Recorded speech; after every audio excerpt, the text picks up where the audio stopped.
দিন বাগৰি গ'ল, সময় সলনি হ'ল, ল'ৰাই ডাইনিঙত খাবলৈ ল'লে।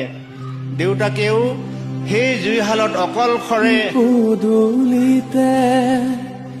তললৈ মূৰ কৰি ভাতকেইটা খাব লগা হ'ল।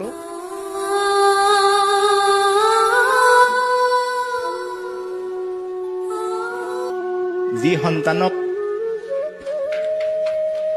মৰম চেনেহৰ মাজেৰে ডাঙৰ দীঘল কৰিছিলে, সেই সন্তানে আজি দেউতাকৰ কাঁহীখনত এৰি থৈ যোৱা ধুনীয়া আঞ্জাকণ এবাৰো নোখোৱা হ'ল। মৰমবোৰ কেনেকৈ বাঢ়িব? দেউতাকৰ কাঁহীৰ সেই এৰি থোৱা জহা চাউলৰ ভাতকেইটা চিতা মাৰি দিবলৈ বোৱাৰীজনী আজি অকণো কুণ্ঠাবোধ নকৰা হল।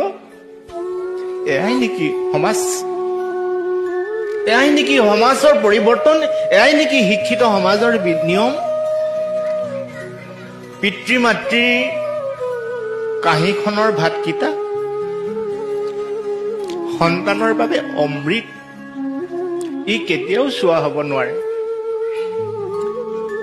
যি সন্তানে পিতৃ মাতৃৰ সেই কাঁহীত অকণমান অন্ন খাবলৈ পাইছিল, সিহঁত বৰ ভাগ্যৱান।